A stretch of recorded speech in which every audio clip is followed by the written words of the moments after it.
Jadi hati lulus pulang bunga biasa taman ke air mata lenara bungong raya beriak lembut sayang lah sayang dari mata.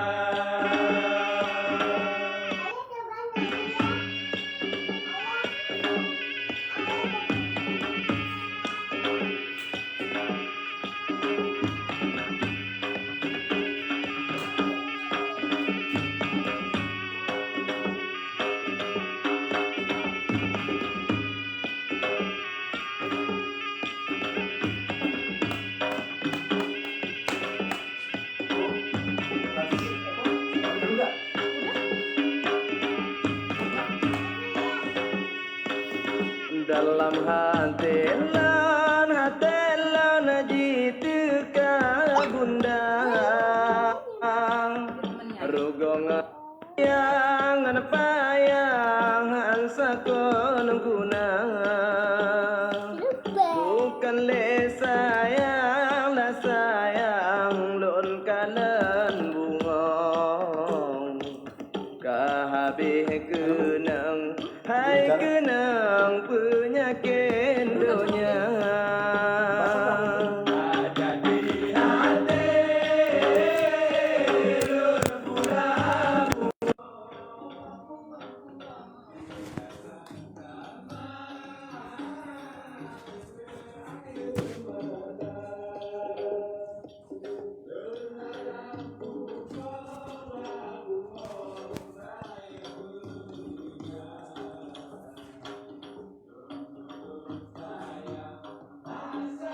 ya ini ya kurang maju deh ini dimajuin aja.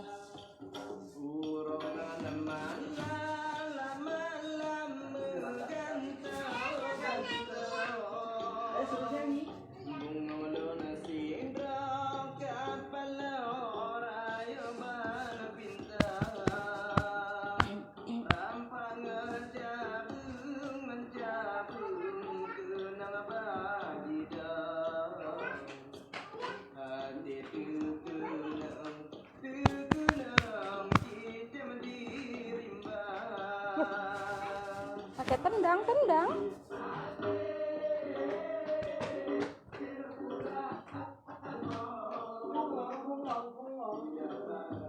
Terus putus.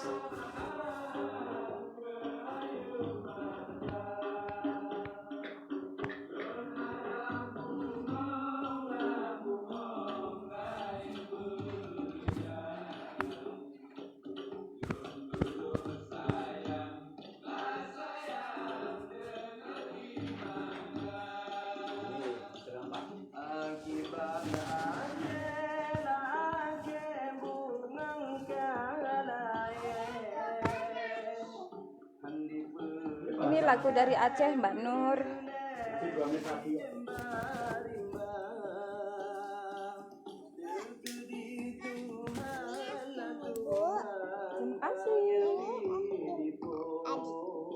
Kasih, Bu. Punya dua.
Pas?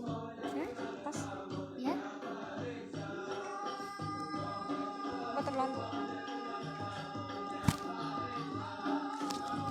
Udah mulai ya?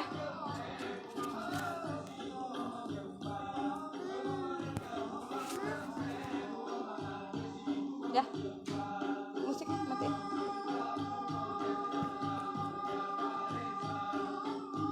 Halo. Halo. Wah,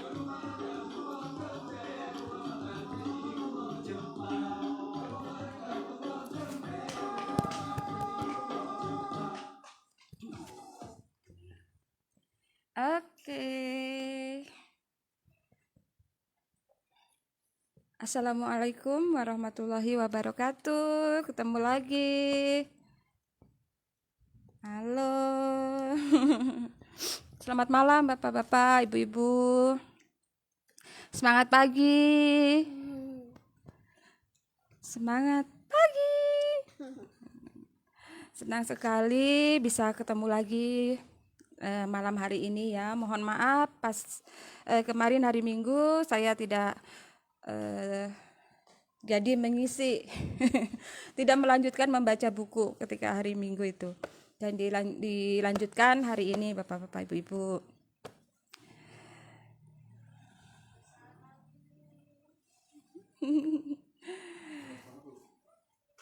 Apa ya?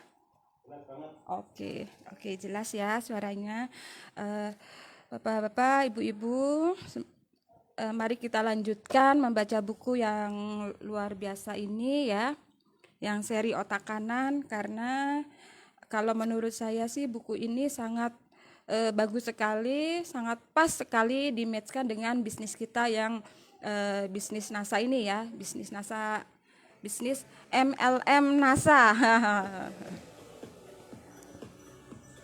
Ya, terus nih dimatiin itunya, Bluetooth-nya dimatiin. Ya, masuk. Itu di bawah ros nih.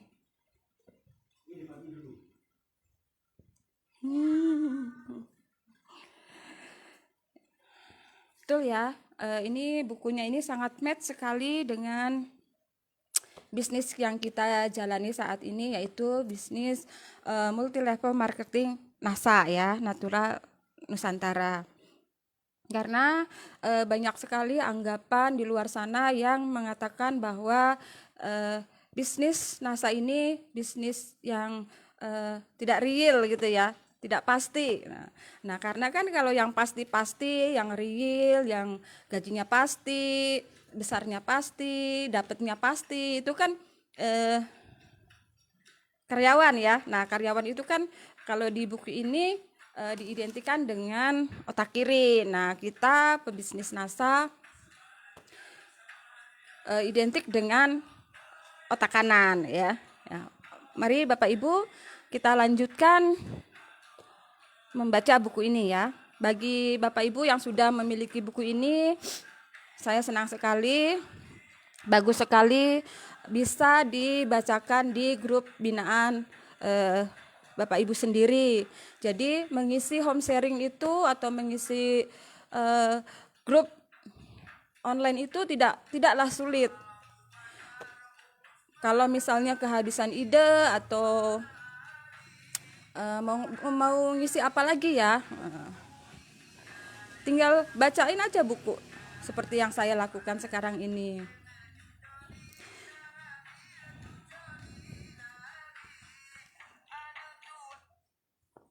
Nah, seperti itu Bapak Ibu. Jadi tidak ada alasan untuk tidak mengisi home sharing. Oke. Dan bisa dilakukan oleh semua distributor ya, semua leader dalam mengisi home sharing. Karena tinggal membacakan bukunya saja.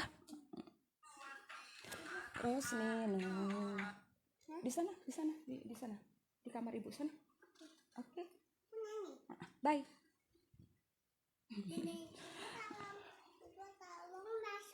Mas kelas nih. Oke. Mas kelas nih. Coba hilang, coba tutupin. Oh, nanti ya, Ibu bacain dulu ya. Oke.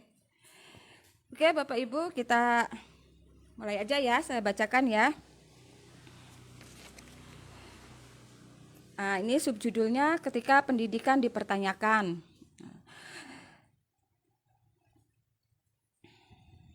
Pendidikan konvensional mulai dari sekolah dasar hingga perguruan tinggi selalu dan terlalu banyak memanjakan otak kiri. Betul ya? Hanya 10% mata pelajaran yang mengasah otak kanan. Terlebih-lebih pendidikan pasca sarjana. Pokoknya makin tinggi makin kiri. Cuma pendidikan di taman kanak-kanak saja yang masih menaruh perhatian pada otak kanan. Istilah saya perguruan itu adalah perguruan kiri dan taman kanak-kanak itu adalah taman kanan-kanan. Taman kanak-kanak itu taman kanan-kanan. Betul sekali ya Bapak Ibu ya. Dulu waktu saya dan Pak Sindu mencarikan sekolah yang pas gitu ya untuk Simsin, kita mencari yang pola pengajarannya itu tidak terlalu mengekang anak gitu ya. Kan ada ya orang tua murid yang pengen anaknya TK itu bisa membaca, sudah bisa berhitung, sudah bisa menulis walaupun cuma sedikit misalnya gitu kan, ada yang seperti itu. Maka di TK itu anak-anak sudah dipaksa untuk belajar membaca, untuk belajar menulis seperti itu ya. Nah, saya sama Pak Sindu itu mencari sekolahan yang sekiranya bikin anak itu senang, bikin anak itu happy gitu ya, tidak terbebani karena kan masih anak-anak gitu. Nah, setelah lulus TK pada waktu itu Kakak Simsin itu lulus TK, karena kami mencari TK-nya yang model pendidikannya seperti itu, maka lulus TK itu Kakak Simsin itu belum bisa membaca, belum bisa menulis, belum bisa berhitung juga masih belum bagus gitu ya. Nah, jadi banyak dari orang-orang sekitar gitu ya bilang percuma sekolah TK-nya bagus, mahal, tapi belum bisa membaca, belum bisa menulis. Nah, mereka bilang seperti itu. Kemudian saya mencari ketika mau masuk SD, banyak sekolah SD yang mengharapkan itu anak didiknya yang masuk itu sudah bisa membaca dan menulis seperti itu ya. Makanya saya sama Pak Sindu mencari sekolahan SD apa ini yang sekiranya cocok untuk Kasimsin ya. Pada waktu itu Kasimsin belum bisa membaca, belum bisa menulis seperti itu ya. Bisa tapi belum seperti anak-anak TK yang lainnya gitu ya. Anak-anak yang memang diajarkan untuk baca tulis gitu. Jadi akhirnya kami cari, ketemulah sekolah SD Tumbuh itu. Di situ anak-anak tidak ditekankan, tidak dipaksa gitulah untuk belajar membaca dan menulis. Mereka lebih ke bermain dari kelas 1 sampai kelas 3 itu. Bahkan kita orang tuanya ditanyain sama gurunya itu ya, diwawancarai sama gurunya itu, dikasih tahu sebelumnya kalau di sini itu anak-anak tidak diajarkan atau tidak dipaksa untuk membaca dan menulis terlebih dahulu karena memang mereka konsepnya seperti itu. Jadi anak-anak itu lebih diutamakan untuk membangun kreativitas, imajinasi, terus anak-anak juga. Jadi cara belajarnya dengan cara bermain seperti itu. Apakah Bapak Ibu setuju? Kebetulan sekali saya memasukkan anak saya ke sekolah ini karena Kakak Simsin itu belum bisa membaca. Oh, tidak apa-apa Bu, kami tidak akan memaksa anak untuk bisa membaca seperti itu. Jadi cocok sekali pada waktu itu kami memasukkan Simsin itu ke sekolah itu. Lanjut lagi ya Bapak Ibu ya. Di gojlok pendidikan kiri selama 20 tahun tak dapat dielakkan, mayoritas orang menjadi golongan kiri. Cuma segelintir orang yang menjadi golongan kanan. Jadi golongan kanan ini minoritas. Repotnya, pola pikir si minoritas ini jelas-jelas tidak sejalan dengan pola pikir si mayoritas. Otak kiri ini mayoritas ya. Si minoritas kan cenderung kreatif, imajinatif, intuitif, terus impulsif, spontan gitu ya, dan lateral atau acak gitu ya. Ujung-ujungnya si minoritas sering dicap sinting, dicap gila oleh si mayoritas. Di mana-mana orang sukses itu memang minoritas dan dicap sinting ya. Sekitar 500 tahun sebelum Isa Al-Masih lahir dan menebar pengaruh ke seluruh dunia, Konfusius telah berkelana dan bersikukuh. Sebuah gambar setara nilainya dengan 1000 kata. Seperti biasa, Konfusius hampir selalu benar. Gambar itu kanan, kata-kata itu kiri. Saya perjelas ya. Satu kali kanan nilainya setara dengan 1000 kali kiri. Albert Einstein pun bersikukuh, imajinasi itu lebih utama daripada ilmu pengetahuan. Imajinasi itu kanan dan ilmu pengetahuan itu kiri. Jadi saya perjelas, kanan itu lebih utama daripada kiri. Nah, seperti itu. Kemudian ketika golongan kanan mengendalikan dunia, dari Sabang sampai Merauke, barangkali hanya Ipo Santoso dan segelintir inspirator yang berpihak di kanan. Kebanyakan inspirator berpihak di kiri, sementara sebagian inspirator memilih untuk imbang kanan dan kiri. Akan tetapi, bukankah dunia ini menuntut keseimbangan? Itu betul. Makanya pemimpin yang kanan, pengikutnya yang kiri. Kemudian pengusaha yang kanan, karyawannya yang kiri. Generalis yang kanan, spesialis yang kiri. Penjual yang kanan, akuntan yang kiri. Imbang kan? Ya, seperti itu. Mari kita buktikan salah satunya. Pemimpin itu adalah golongan kanan. Nah, mari kita buktikan. Bukankah pemimpin itu masih lebih kreatif daripada pengikut? Bukankah pemimpin itu mestinya lebih imajinatif? Bukankah pemimpin itu mesti lebih intuitif, lebih impulsif dan lebih lateral? Yang namanya pengikut ya sebaliknya mesti urut-urut dan terencana. Pemimpin dengan golongan kanan itu lebih berani menghadapi perubahan risiko. Kemudian yang namanya pengikut ya sebaliknya, mereka lebih menghindari risiko. Pemimpin yang otak kanan itu lebih memandang keseluruhan atau holistik. Pemimpin yang golongan kanan itu lebih memahami tersirat atau implisit, lebih menguasai hubungan-hubungan atau interpersonal. Itu artinya kalau Anda ingin menjadi pemimpin, maka Anda harus cenderung kanan. Katanya seperti itu. Jadi kalau Anda ingin menjadi pemimpin, harus cenderung kanan.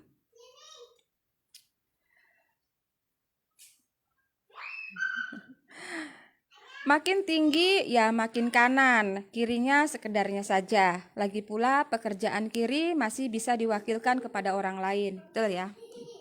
Begitulah otak kanan itu tidak terkira pentingnya. Bahkan menurut saya, asahlah otak kanan untuk hijrah ke sisi kanan, asahlah otak kanan untuk hijrah ke sisi kanan dalam cash flow kuadrannya Robert Kiyosaki, seorang pengajar ilmu kekayaan.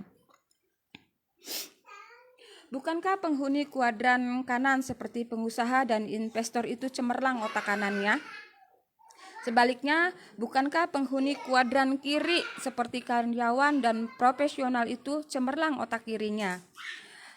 Robert Kiyosaki saja belum tahu korelasi antara kuadran kanan dengan kuadran kanan dengan otak kanan. Ia juga belum tahu bahwa ayah kaya atau rich dad itu adalah ayah kanan. Maaf Robert Kiyosaki. Mestinya Anda baca buku Ipo Santoso dulu sebelumnya ya, yang judulnya 10 Jurus Terlarang katanya seperti itu. Meski begitu, Robert Kiyosaki telah menyimpulkan bahwa dunia ini disesaki oleh golongan kiri. Lebih lanjut, menurutnya golongan kiri sering berujar, kalau Anda sependapat dengan saya, Anda cerdas. Kalau tidak, Anda idiot.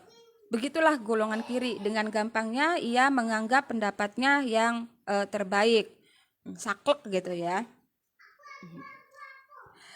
Pakar pemasaran Ulrich di buku terbarunya War in the Boardroom juga menyesalkan. Menurutnya kekacauan bisnis sering terjadi gara-gara manajemen itu berpikir terlalu kiri.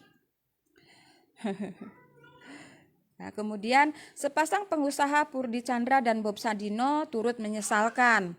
Golongan kiri itu sok tahu dan sok pintar katanya. Padahal dari segi duit mereka itu tidak ada apa-apanya. Golongan kanan lantaran berpikir holistik, menguasai interpersonal dan terbiasa dengan perubahan, maka mereka maklum bahwa bukan cuma satu jawaban yang benar. Ingatlah, kalau boleh didefinisikan, kanan itu kaya, kiri itu kere. Ingat juga, rezeki yang tidak disangka-sangka itu adalah rezeki otak kanan. Nah, seperti itu ya. Jadi ingat buku rezeki level 9 ya. Rezeki level 2 itu dengan penghasilan seperti itu, dengan penghasilan yang hanya 10.000 misalnya itu ya, tapi bisa menghidupi satu keluarga bahkan bertahun-tahun. Itu kan rasanya tidak mungkin gitu ya, kalau dia pikir dengan otak kita itu kayaknya tidak mungkin, tapi mereka bisa menghidupi keluarganya bahkan sampai bertahun-tahun gitu ya. Nah, itu mungkin masuk ke dalam otak kanan ya.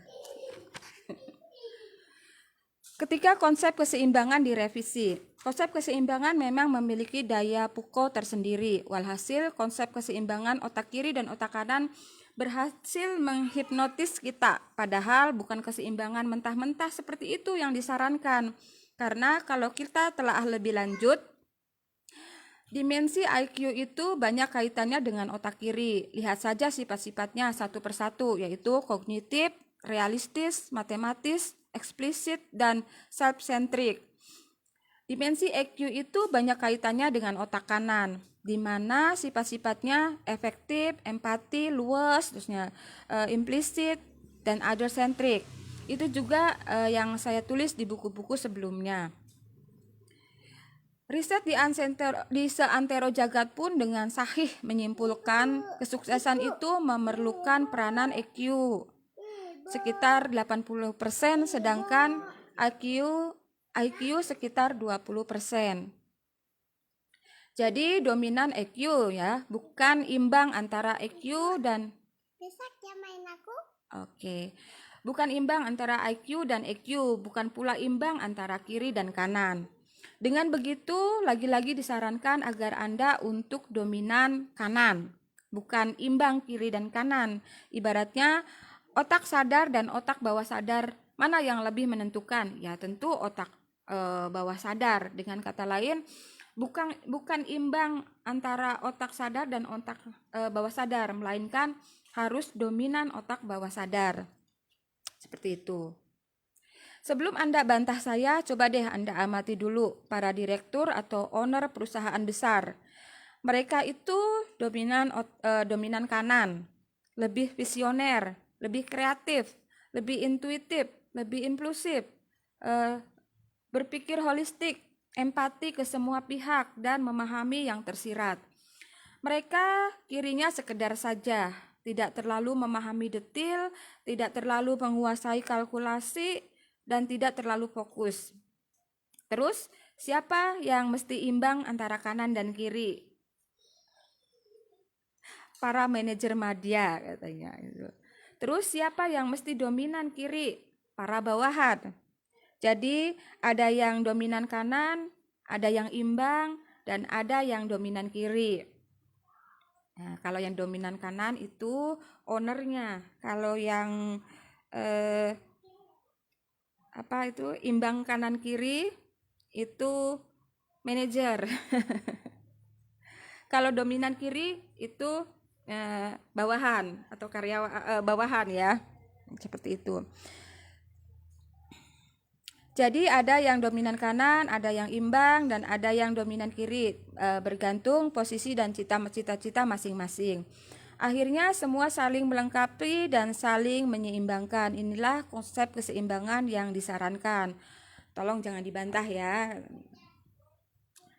Ketika golongan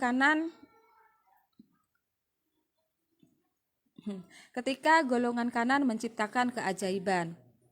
Jelas sudah hanya dengan otak kanan Anda dapat mempercayai kekuatan sepasang bidadari dan keajaiban-keajaiban yang lain serta memanfaatkannya.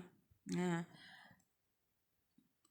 seperti buku The Secret itu ya, itu yang bisa memahami hanya kalau kita menggunakan otak kanan. Kalau kita menggunakan otak kiri, yang ada hanya akan mempertanyakan gimana sih kok bisa seperti itu, kok bisa ya seperti itu, gimana itu cara kerjanya. Nah, hanya akan mempertanyakan seperti itu. Bahkan rezeki level 2 pun atau rezeki level 1 pun kalau kita menggunakan otak kiri ya sama, kita hanya akan mempertanyakan kok bisa seperti itu, bagaimana kerjanya. Nah, padahal itu kan sudah sudah mengurangi keimanan gitu ya.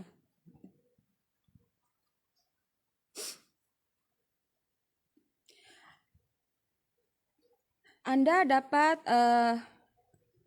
dengan otak kanan Anda dapat menemukan pembeda abadi di tengah berkecamuknya persaingan. Dengan otak kanan Anda berani meninggalkan simpul pekerjaan dan mencoba sibul perdagangan.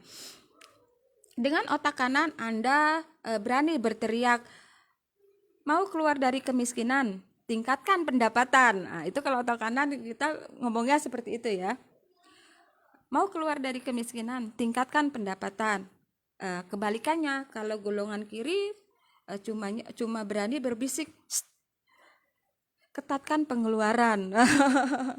Beda sekali ya. Kalau dengan otak kanan kita berani berteriak, mau keluar dari kemiskinan, tingkatkan pendapatan. Justru pendapatannya yang ditingkatkan. Tapi kalau kita menggunakan otak kiri, bukan pendapatannya yang ditingkatkan, tapi pengeluarannya yang diketatkan.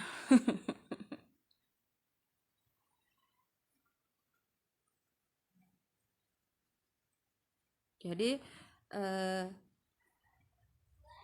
sudah kurang disuruh membagi.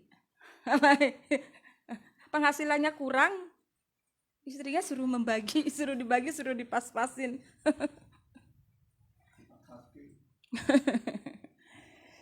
Cukup-cukup kayak Bu.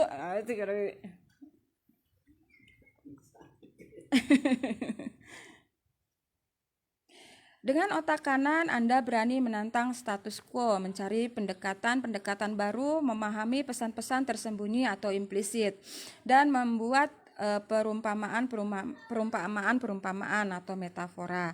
Dengan otak kanan Anda berani bersedekah sebelum memulai usaha atau sebelum mendapatkan kerja. Justru dengan begitu usaha dan kerjanya akan lebih lancar. Nah, kalau otak kanan seperti itu ya. Kalau otak kiri kalau disuruh sedekah kan belum dapat pekerjaan, bekerja aja belum, masa sudah harus sedekah. Seperti itu. Dengan otak kanan Anda mau keluar dari rutinitas, misalnya mengganti gaya rambut gitu ya. Dengan otak kanan Anda mau pergi dan pulang lewat jalan yang berbeda. Ternyata agama juga mengajarkan demikian. Dengan otak kanan Anda mau bergurau, bermain, bercerita, bernyanyi, yang ujung-ujungnya dapat menghangatkan suasana. Dengan otak kanan Anda dapat menghafalkan 99 sifat Tuhan dalam waktu 2 jam. dengan cara dilakukan visual, cerita, perumpamaan, dan terbukti dengan cara kanan saya dapat menghafalkan dengan lebih cepat dan lebih menyenangkan. Dengan otak kanan Anda dapat berbuat dua hal sekaligus atau paralel, misalnya bekerja sambil berzikir. Oh, jadi kalau dengan otak kanan itu salah satu cara mengasah otak kanan itu melakukan melakukan dua hal di satu waktu ya. Nah, Minimal dua hal lah. Kalau orang zaman dulu ya, kalau kita makan gitu kan sambil baca, makan dulu, nggak usah makannya diselesaikan dulu baru membaca. Nah, mungkin itu keliru ya.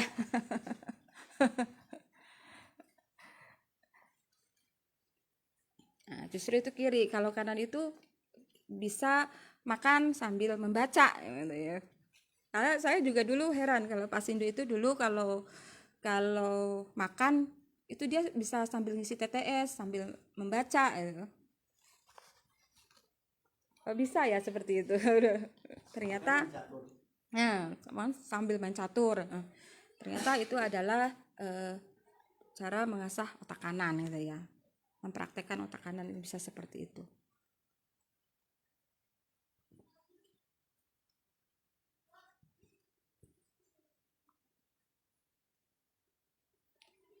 Dengan otak kanan Anda dapat bersalawat di tengah kesibukan. Dengan otak kanan Anda dapat bertawakal di tengah kebuntuan. Dengan otak kanan Anda dapat bersyukur tak kala ditimpa masalah. Justru disitulah tersimpan potensi rezeki, kesempatan untuk naik kelas, dan hikmah yang berharga.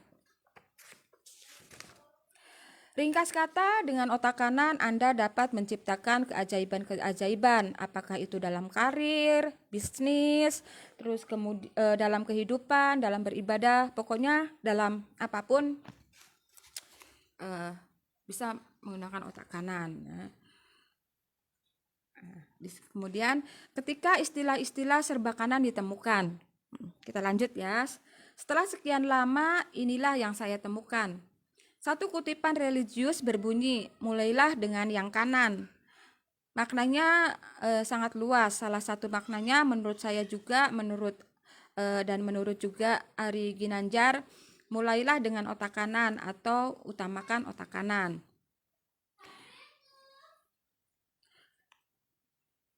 Budaya Islam, Kristen, dan Indonesia juga akrab dengan istilah-istilah serba kanan yang seluruhnya identik dengan kebaikan.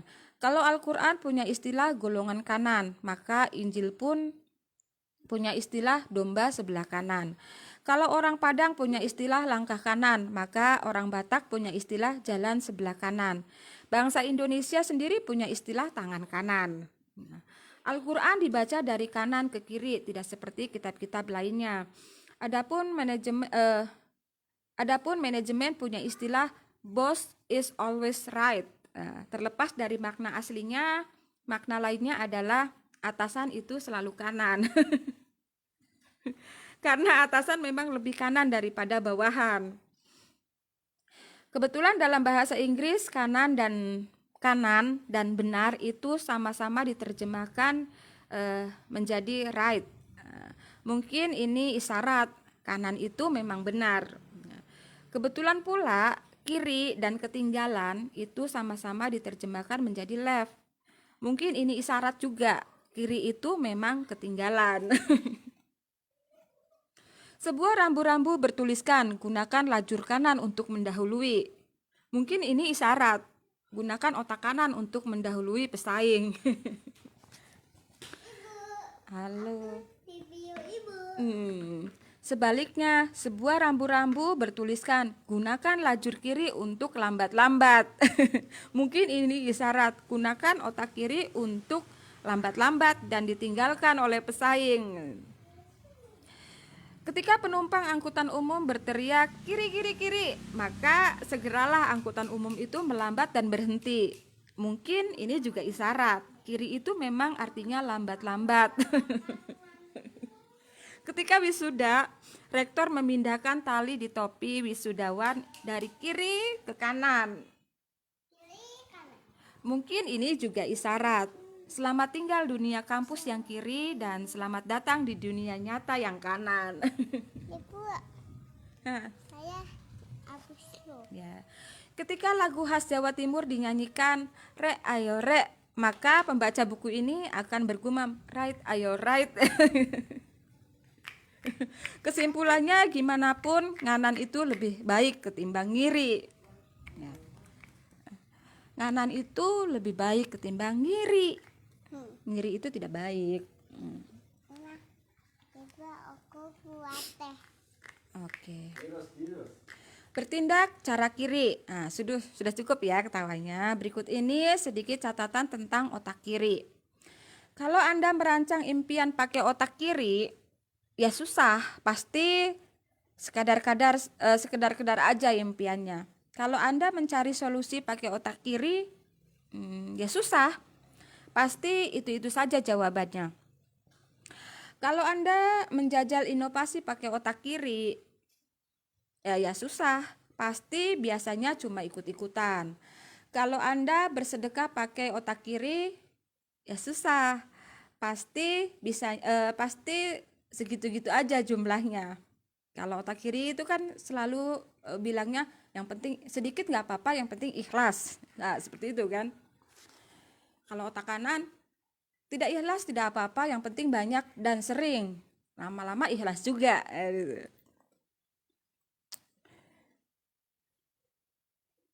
Kalau Anda membuka usaha pakai otak kiri, ya susah. Pasti kebanyakan ngitung-ngitung, tapi, kalau, jangan-jangan. Nah, seperti itu. Demikianlah golongan kiri golongan kiri itu keranjingan dengan segala sesuatu yang urut, teratur, terukur, terencana, tertulis, kemudian kerjakan satu persatu, harus fokus, pasti, harus masuk akal, telah dilakukan selama ini, tidak melibatkan banyak orang, tidak melibatkan kreativitas, imajinasi, dan perasaan. Pokoknya golongan kiri maunya melakukan hal-hal yang itu saja, sesuatu yang sangat membosankan bagi golongan kanan.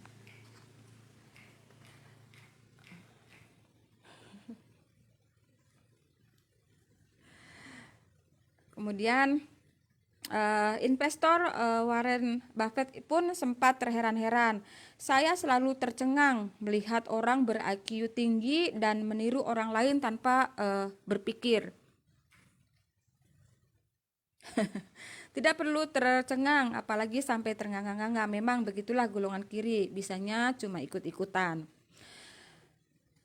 Padahal kalau serba urut, giliran mentok pada langkah pertama, maka tidak akan ada langkah kedua, ketiga, keempat, dan seterusnya.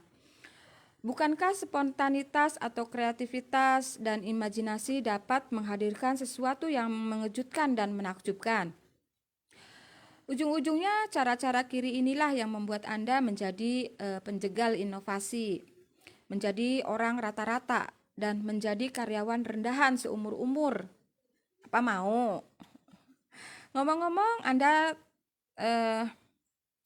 tahu apa persamaan iPod, iPhone dan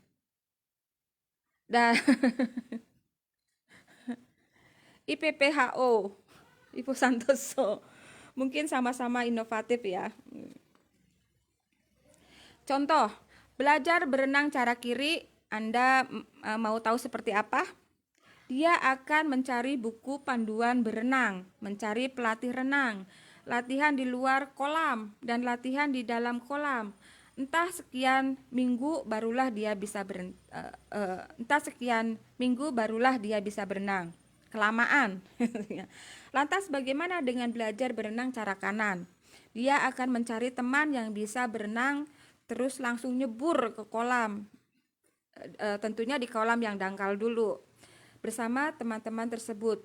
Selesai, kurang dari 1 jam dia langsung bisa berenang.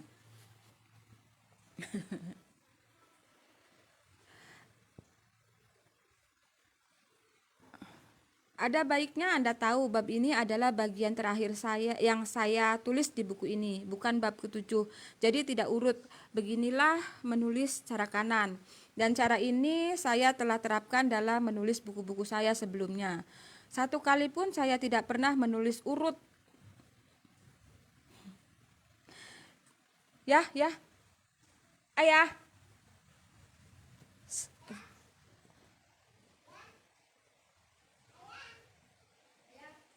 Sim. Ini bau gosong lah, Nak. Ada yang masak? Bau gosong. Mungkin Ipat masak nggak? Coba dicek kompor. Mati. Oke.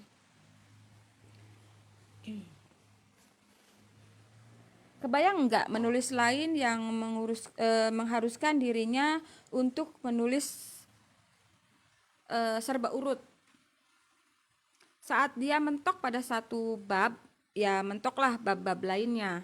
Dengarkan saya, satu-satunya orang yang harus urut adalah tukang urut. Satu-satunya orang yang harus urut yaitu tukang urut. Dalam buku Marketing is Bullshit, meledakkan profit dengan kreativitas dan otak kanan dibeberkan trik-trik kreatif agar Anda dapat menyulap pelanggan jadi pesuruh, sakit jadi duit, sumpah jadi rupiah, dan promosi dengan biaya nyaris nol. Keren bin paten kan? Pendek kata, dengan otak kanan tidak ada yang mustahil. Nah, kalau mau bukunya berjudul Marketing is Bullshit.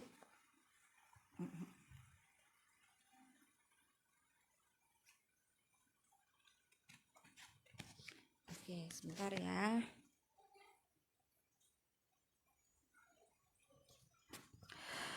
Memulai usaha dengan cara kiri. Tidak cukup sampai di situ, beginilah memulai usaha dengan cara kiri. Pertama, menghitung kelayakan. Kemudian mengamati pesaing. Kemudian menguasai teknis. Mengumpulkan modal, mencari lokasi, mencari karyawan, mencari alat-alat, memulai usaha, memasarkan produk. Kalau berhasil baru sedekah. Kalau berhasil baru sedekah. Padahal bukan begitu yang diajarkan oleh otak kanan ya. Cukup sedekah, memasarkan produk, dan memulai usaha, selesai. Yang lainnya nyusul. Jadi jauh lebih cepat, jauh lebih hemat, dan tepat sasaran.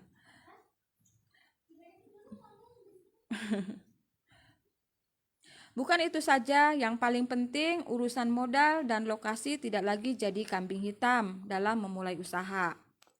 Nah, ya, modal. Otak kanan itu selalu berpikir modal. Dan menyalahkan ketika usahanya tidak jalan, menyalahkan lokasinya tidak strategis, lokasinya tidak menguntungkan.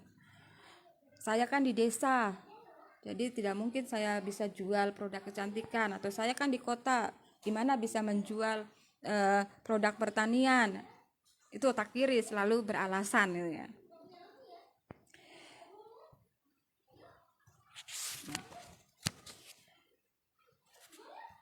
Masih penasaran dengan dalih-dalih orang kiri? Simak saja dan lihatlah bagaimana golongan kanan mematahkan dalih-dalih itu dengan sekali sambar. Kata si kiri, punya modal dulu, ntar baru bisa buka usaha. Balas si kanan, pakai modal orang lain kan bisa, atau pakai brosur dulu kan bisa. Betul ya? Kalau di bisnis NASA, ketika kita posting gitu ya, ada orang yang tertarik, aku tertarik tapi belum punya modal, ya udah upload dulu aja, tawarkan dulu, nanti setelah ada yang tertarik dikirim, keuntungannya untuk daftar, kan seperti itu ya.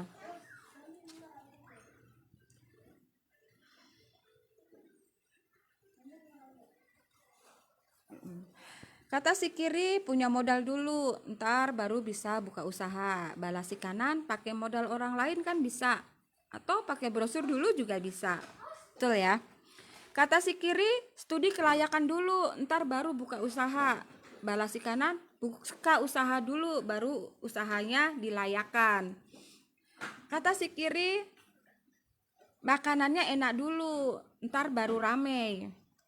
Balas si kanan dibikin rame saja dulu, ntar kesannya enak.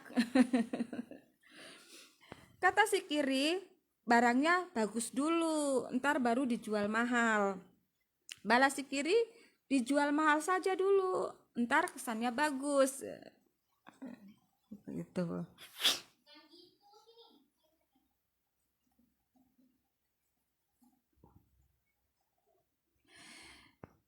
Kata si kiri omsetnya besar dulu, ntar baru bisa terkenal. Balas si kanan dibikin terkenal saja dulu, ntar omsetnya bisa besar.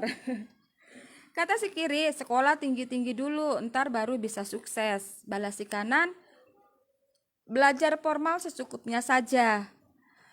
Terus perbanyak belajar informal, dengan gitu baru bisa sukses.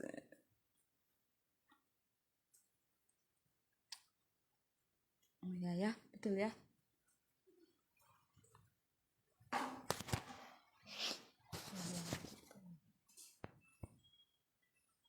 Kata si kiri, kami bangga dengan gelar kesarjanaan.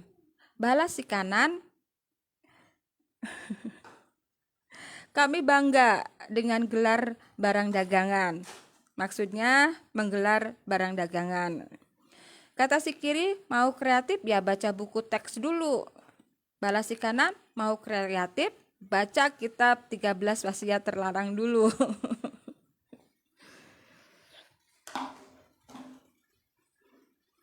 Jadi boleh urut, boleh tidak. Yang penting urut itu tidak menjadi suatu keharusan.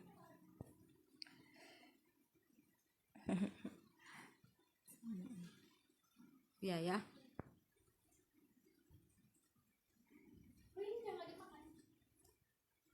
Iya. Iya.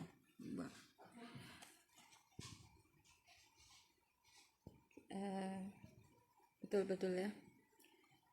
Kalau otak kiri itu kalau mau buka usaha banyak sekali yang dipikirkan ya. Nanti kalau tidak laku gimana, nanti modalnya gimana, tempatnya di mana gitu ya.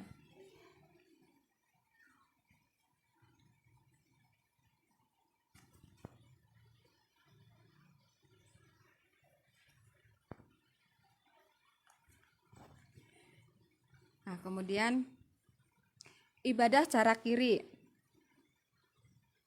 Inilah ibadah cara kiri. Kaya dulu, baru sedekah, baru umroh. Mapan dulu, baru menikah, baru punya anak. Cukup dulu, baru berbakti kepada orang tua. Dapat nikmat dulu, baru bersyukur, baru husnuzon. Punya kebebasan waktu dulu, baru sholat duha, baru sholat tahajud. Wah.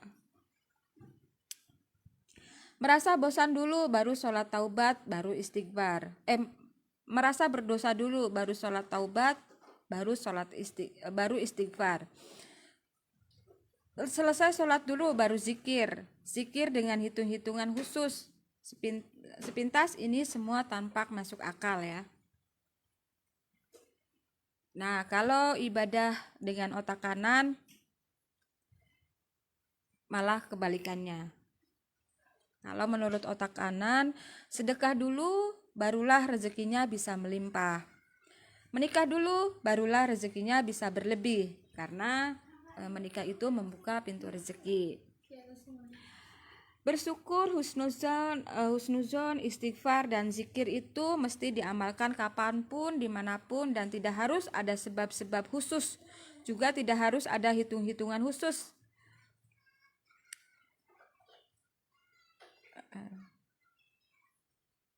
Jadi tidak harus ya, tidak harus ada hitung-hitungan khusus untuk melakukan zikir, untuk beramal ya.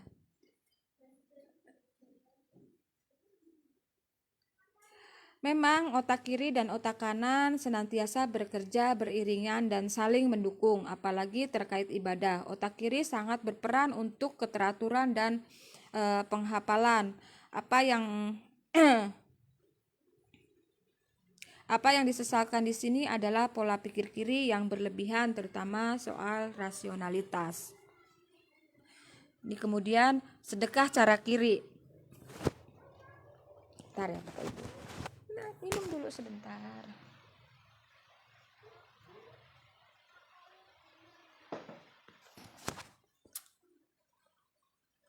Sedekah cara kiri. Sejenak bayangkan seseorang berpesan kepada Anda. Aku siap untuk petualangan ini. Minta tolong kakak Ipet ya. Kakak Ipet pintar loh.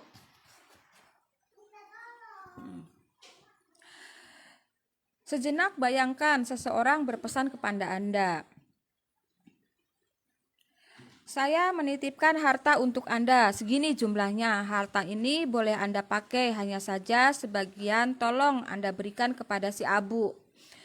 Perhatikan baik-baik, kata kuncinya adalah sebagian. Menurut penafsiran Anda, berapakah yang akan Anda berikan kepada si Abu? Ya, menurut penafsiran saya, kalau orang itu mengatakan sebagian kecil, mungkin itu jumlahnya 5-10%. Sekali lagi nih mungkin ya. Kalau orang itu mengatakan sebagian besar, mungkin itu jumlahnya 60-90%. Nah, kalau orang itu mengatakan sebagian, mungkin itu jumlahnya 20-40%. Terus apa hikmahnya? Di kitab suci di kitab suci jelas-jelas termaktub, hendaklah kita menyedekahkan sebagian harta yang kita miliki. Entah berapa kali kata sebagian itu disebutkan.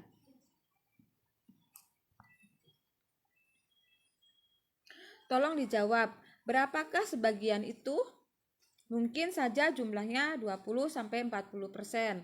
Lantas, berapakah sedekah kita selama ini?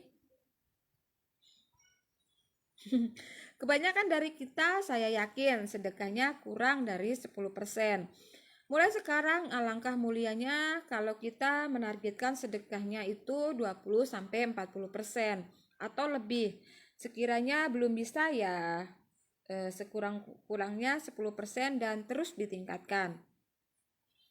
Lihatlah Nabi Muhammad, Abu Bakar, Abdurrahman bin Auf yang bersedekah hampir 100%, sementara Umar bin Khattab bersedekah sekitar 50%. Dengan sedekah sebesar itu mereka pun memilih gaya hidup yang sederhana, walaupun aslinya kaya-kaya ya. Untuk mengetahui manfaat-manfaat tersembunyi dari sedekah, jangan lewatkan perisai langit. Kita tahu persis otak kiri yang realistis, matematis, dan self-centric selalu punya sekarung alasan untuk menunda sedekah. Memperkecil sedekah dan bersedekah tidak dalam bentuk uang. Ada-ada saja alasannya. Disinilah dituntut peranan otak kanan. Maksudnya jangan banyak alasan, jangan banyak pikir, sedekah ya sedekah saja. Ya yang segera, yang banyak, dan yang berbentuk uang. Tidak jadi soal apakah kita dalam keadaan sempit atau lapang. Gitu ya. Otak kiri itu untuk sedekah aja banyak alasan. Ibu sini lihat, aku bisa gini. Ibu Dan kata-kata yang Ibu apa sayang sebentar toh ya. Oh iya, Rosti pintar. Dan kata-kata yang sering diucapkan yaitu biasanya sedikit tidak apa-apa, yang penting ikhlas. Nah itu otak kiri. Otak kanan tidak ikhlas tidak apa-apa, yang penting banyak.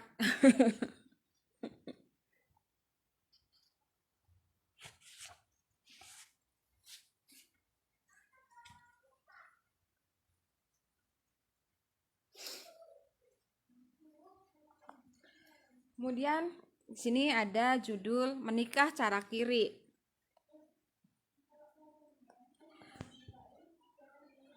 Bagaimana dengan menikah? Beginilah menikah dengan cara kiri. Perkenalan, pendekatan, pacaran, mulai punya pekerjaan tetap, punya kendaraan, punya rumah, punya isi rumah, tunangan, kemudian lamaran, kemudian menentukan hari baik, kemudian seserahan, kemudian menyebarkan undangan, kemudian akad nikah, kemudian resepsi dari pihak keluarga istri, resepsi dari pihak keluarga suami, dan bulan madu. Padahal bukan begitu yang diajarkan oleh otak kanan dan agama. Cukup perkenalan, lamaran, dan akad nikah. Selesai, sudah. Cukup itu aja. Tidak ada tuh acara resepsi, apalagi dari pihak istri, dari pihak suami. Lamaran, tunangan. Oh ya, lamaran ada. Simpel ya kalau otak kanan itu. Otak kanan itu kenalan, lamaran, nikah.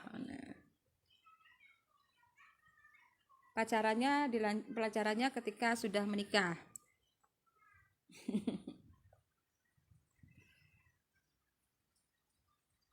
Itu juga yang saya lakukan, cepat, hemat, dan tepat sasaran. Masih ingat kisah karyawati baru yang langsung dilamar sepasang bidadari? Ironisnya sekarang coba lihat di sekitar kita, betapa banyak orang yang takut menikah hanya gara-gara tidak punya ini dan itu. Belum punya ini dan itu. Ya, otak kirinya sudah kebablasan. Di sini saya bicara soal nikah ya, bukan kawin. Loh, apa bedanya? Ya beda, kalau nikah pakai surat, kalau kawin pakai urat katanya. Ya, betul. Lagi pula bukan main pemborosan pernikahan yang telah kita lakukan selama ini atas nama adat, atas nama kebiasaan, tidak mau kalah dan menganggap ini adalah peristiwa sekali seumur hidup. Giliran untuk undangan dan resepsi puluhan juta kita siapkan untuk dihambur-hamburkan. Lah giliran untuk umroh dan haji alasannya tidak punya uang. Pas ya. Pas banget. Memangnya undangan dan resepsi itu hukumnya apa sih? Umroh dan haji itu hukumnya apa? Pastilah kita maklum, umroh dan hajilah yang mestinya harusnya kita utamakan. Iya ya, kadang saya juga heran. Orang itu menikah dibela-belain menghutang ke sana kemari untuk mengadakan resepsi pernikahan. Bahkan orang tua sampai direpotkan ya untuk melakukan resepsi pernikahan. Harus pakai make up gitu ya. Harus dihias, harus ada rumah juga harus dihias, kemudian harus ada catering, harus panggung, harus ada penyanyi, dangdutan kayak gitu-gitu ya. Harus di gedung. Dan ujung-ujungnya merepotkan orang tua. Ujung-ujungnya orang tua jadi punya hutang. Ujung-ujungnya orang tua jadi kepikiran gitu ya.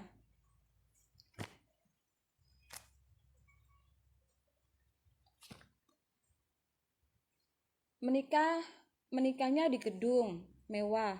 Setelah menikah tinggalnya di kontrakan. Indah ya.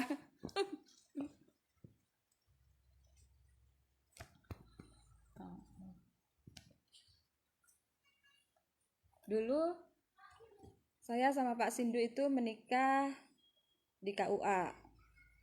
Tidak ada saksinya, hanya 4 orang atau 2 orang gitu ya, saya lupa.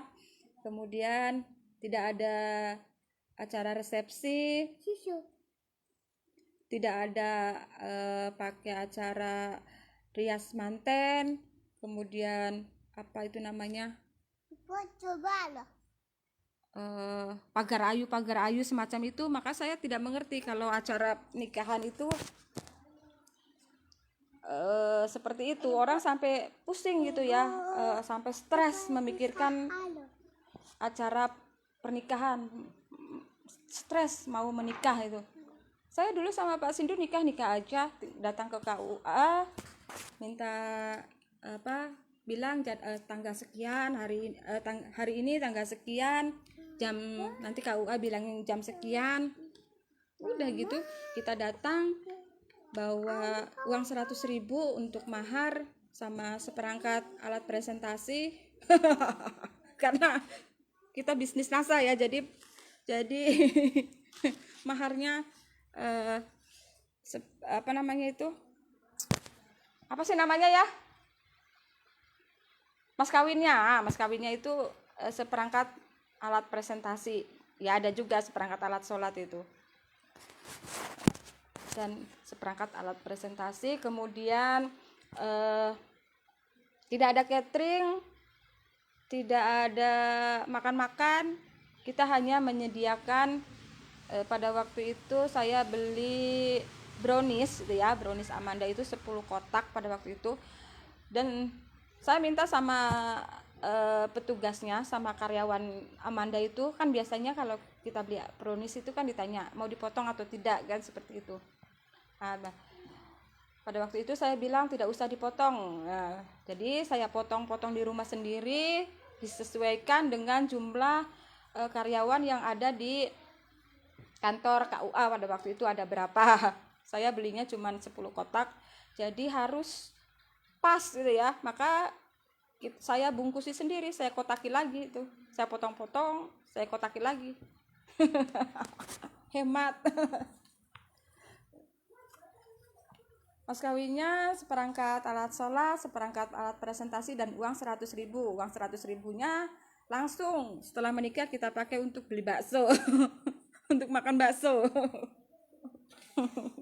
Wah, itu indah. Setelah menikah kita tidak pusing dengan hutang, dengan harus bayar catering, harus bayar make up, harus bayar ini dan itu. Tidak ada seperti itu. Jadi setelah menikah ya kita betul-betul happy gitu ya, betul-betul menikmati bulan madu. Aduh.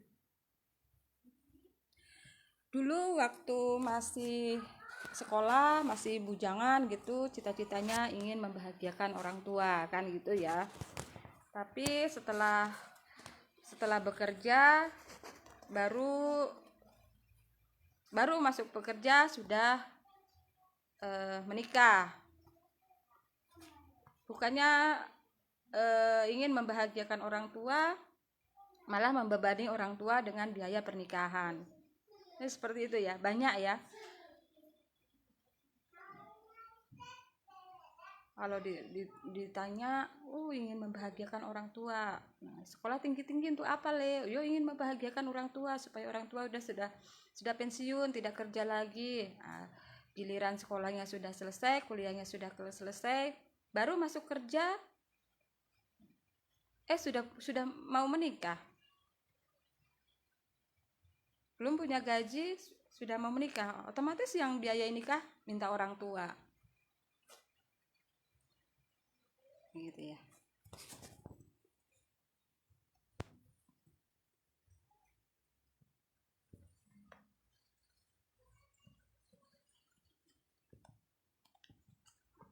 Lanjut ya Bapak Ibu ya.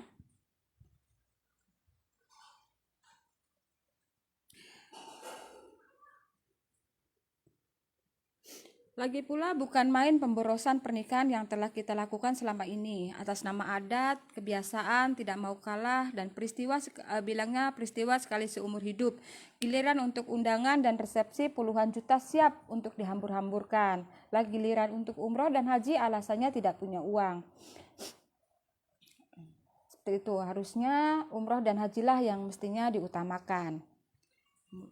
Kemudian sembuh cara kiri. Nah, subjudul lagi, sembuh cara kiri. Anda atau orang-orang di sekitar Anda sedang sakit dan Anda sudah bosan dengan sembuh cara kiri seperti berobat atau ke dokter Ini dia sembuh cara kanan. Perlu dicatat ya, pertama, saya dan orang-orang di sekitar saya telah menerapkannya. Kedua, Anda tetap boleh berobat ke dokter, tapi tidak harus. Begini caranya. Oke. Halo. Halo. Caranya pakai otak kanan Anda. Maksud saya jangan terlalu dipikirkan. Kalau Anda mau sehat, maka sebutkan kata sehat dan bayangkan kondisi sehat itu. Sebaliknya, kalau Anda mau terus-terusan sakit, maka sebutkan kata sakit dan rasakan kondisi sakit terus-menerus. Terserah Anda mau yang mana. Kalau mau sehat, berperilakulah seolah-olah sehat ya. Seolah-olah Anda sehat, bayangkan kalau Anda sehat, bayangkan Anda dalam kondisi sehat. Nah, seperti itu.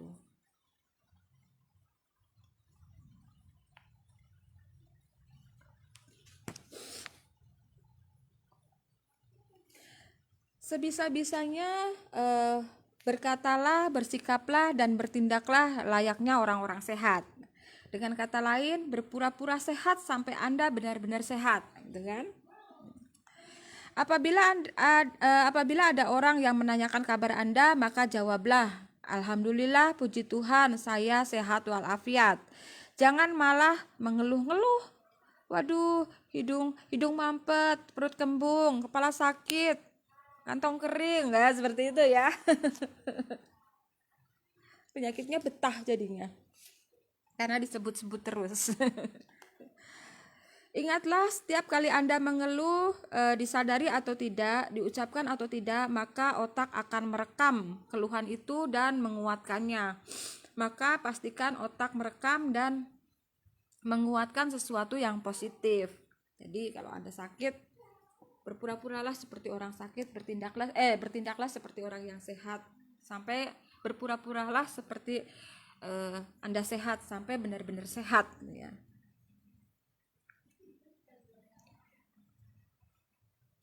Hindari mendengar lagu-lagu cengeng. Wah.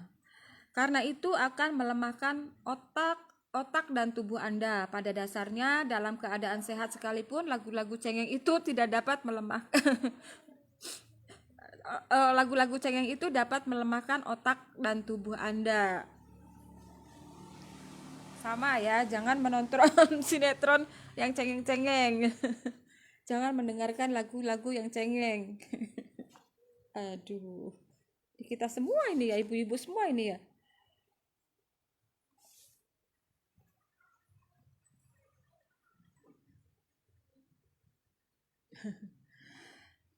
Saya ulangi ya, Bapak Ibu.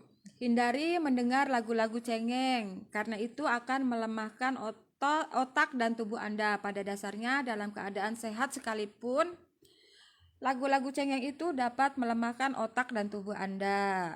Nah, kebiasaan menonton sinetron, apa itu, kisah nyata, istri yang tersakiti, itu juga itu harus kita hentikan.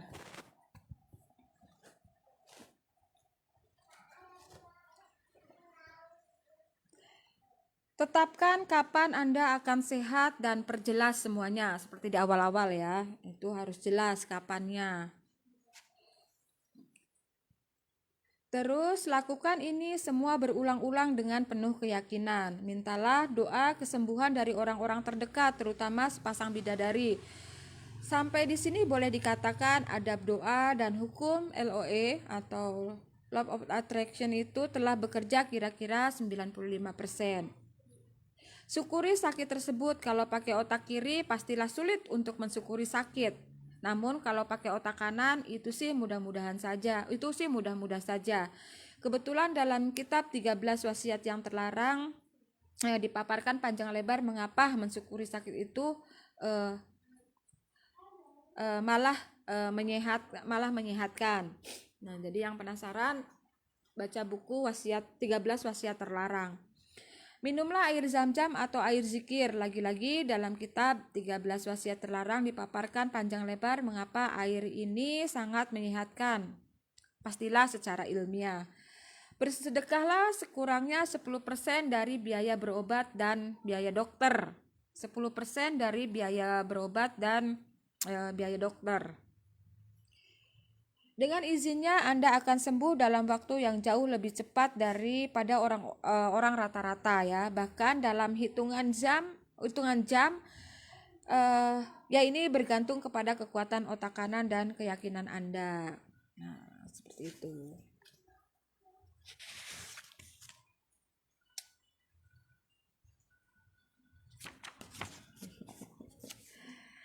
Kemudian ada mengasah kreativitas.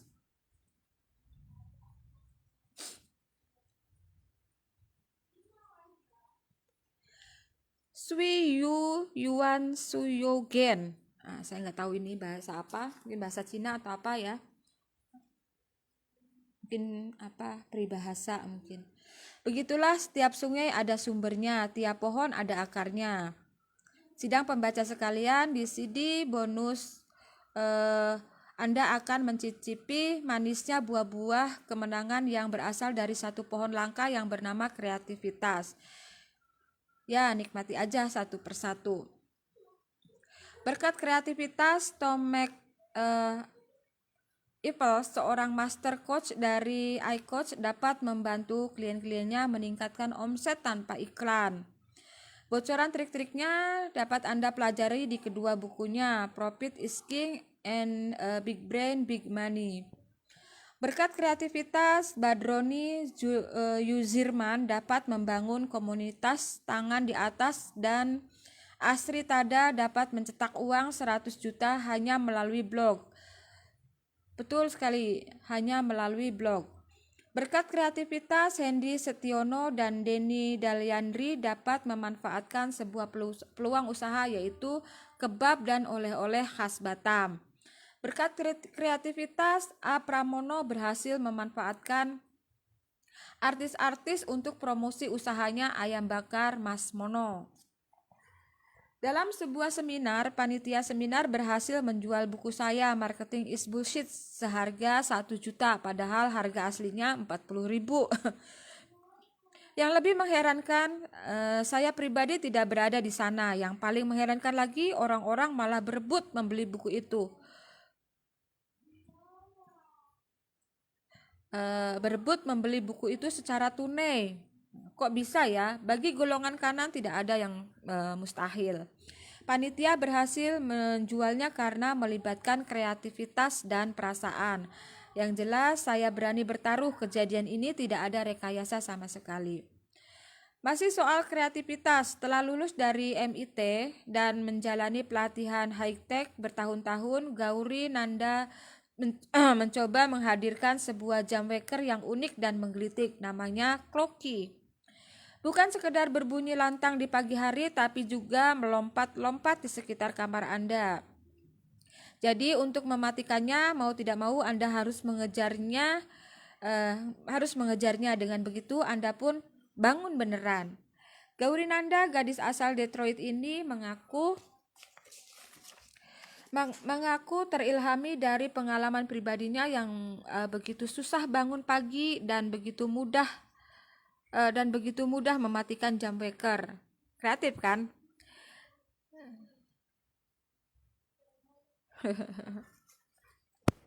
Jadi karena dia kesulitan untuk bangun pagi dan walaupun bekernya bunyi dapat dengan mudah dia matikan, klik gitu, sudah mati, sudah tidak bunyi lagi, akhirnya dia tidur kembali. Jadi dengan kreativitasnya dia membuat jam Clocky ini ya, yang kalau untuk mematikan bunyinya itu dia harus bangun dan mengejar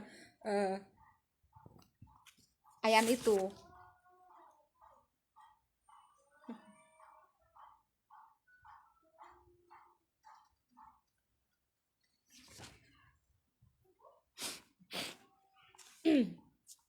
Kemudian mengubah diri. Tolong Anda garis bawahi, kreativitas itu bukan cuma soal aneh-aneh. Ketahuilah, kreativitas juga meliputi semangat perubahan. Terlepas dari itu, sejenak pikirkan sebuah alat yang berperan untuk beribadah, mencari rezeki, melindungi keluarga, menghadirkan keturunan, dan masih banyak lagi. Begitu besar perannya, dan tahukah Anda alat apakah itu? Itulah tubuh Anda. Jadi alatnya itu adalah tubuh kita sendiri. Karenanya tubuh yang sehat menjadi nikmat. Tubuh yang sehat menjadi nikmat kedua yang terbesar. Sedangkan nikmat terbesar darinya adalah iman. Nah, sebagai alat yang sedemikian besar perannya, apakah ia boleh dirusak? Ya, tentu saja tidak boleh ya. Sekecil apapun tetap saja tidak boleh merusak tubuh. Ya.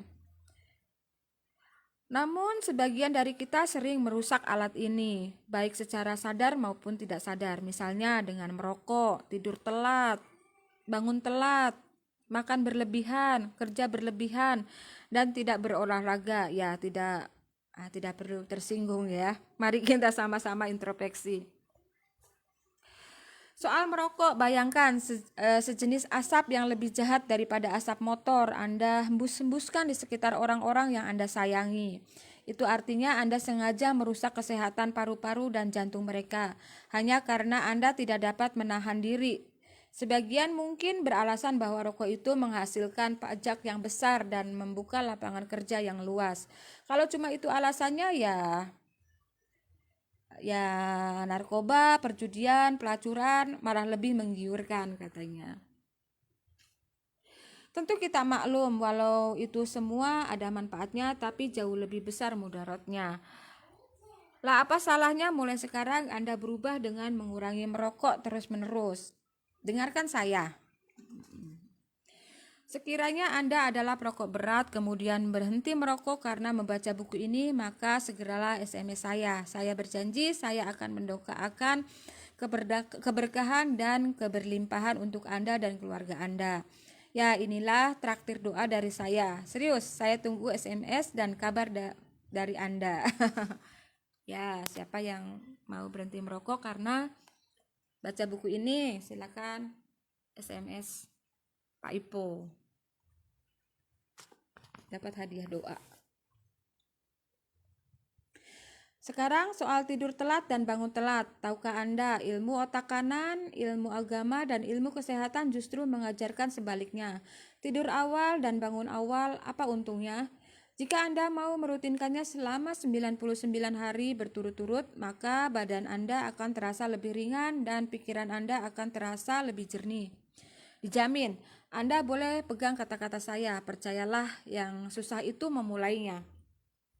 Lebih susah lagi membiasakannya. Tapi kalau sudah dimulai dan dibiasakan, maka hampir tidak mungkin dihentikan.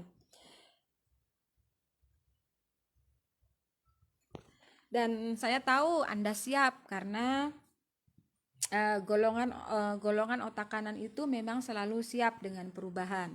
Betul ya? Tolong Anda garis bawahi sekali lagi, kreativitas itu bukan cuma soal aneh-aneh. Kreativitas juga meliputi semangat perubahan. Idealnya tentu Anda berubah menjadi lebih baik dari waktu ke waktu. Hanya saja kadang itu tidak semudah diucapkan. Betul sekali, tidak semudah yang diucapkan. Nah, terkait itu saya punya saran praktis untuk Anda. Apa itu? Manfaatkanlah momentum-momentum perubahan, seumpama tamat sekolah, tamat kuliah, merantau, menikah, mempunyai anak, berhaji, sakit keras atau sembuh dari sakit keras, musibah atau selamat dari musibah, meninggalnya orang-orang terdekat.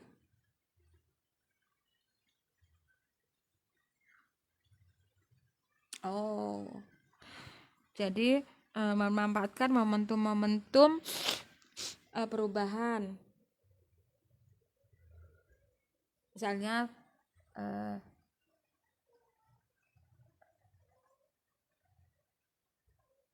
oh gitu ya.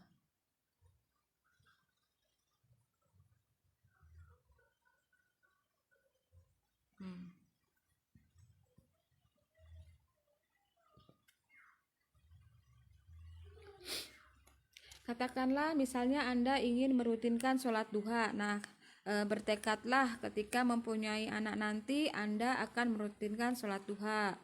Untuk awal-awal sholat duha 3 menit sehari juga tidak apa-apa, kemudian barulah ditingkatkan.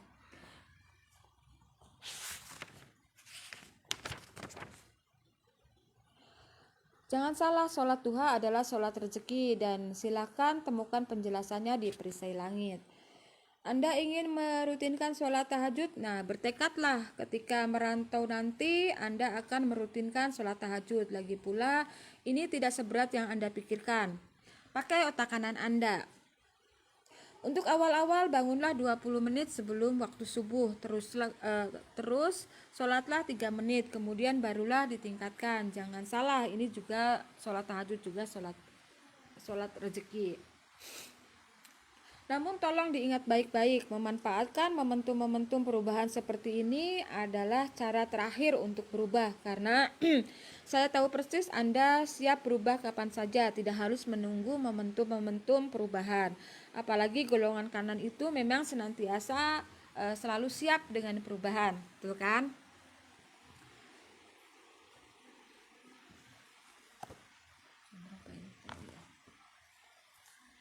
Sesaat kita tengok sejarah Islam. Terdapatlah serentetan peristiwa penting, sebut saja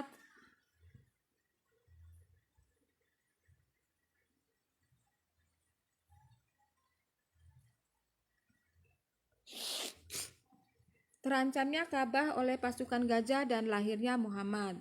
Kemudian turunnya wahyu pertama dan diangkatnya Muhammad menjadi nabi. Kemudian Isra Miraj dan turunnya perintah sholat. Kemudian berhajinya Nabi Muhammad dan sempurnanya syariat. Kemudian tak diragukan lagi itu semua adalah peristiwa penting. Namun tidak satu pun di kejadian penentuan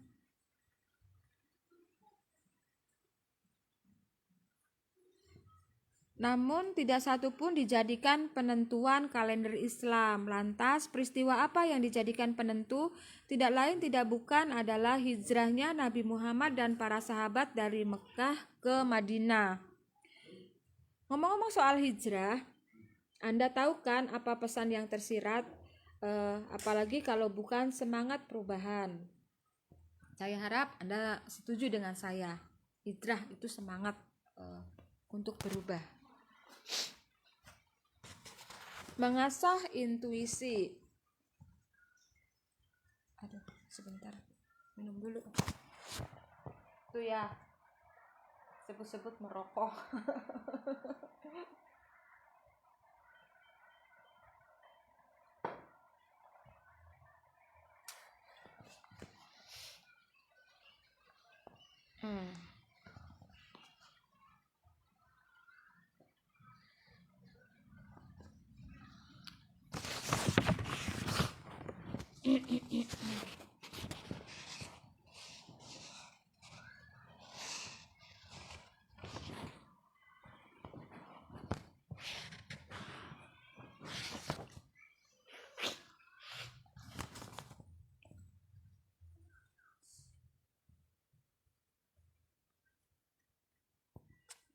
Mengasah intuisi. Intuisi inilah salah satu kelebihan manusia yang bahkan tidak dimiliki malaikat sekalipun.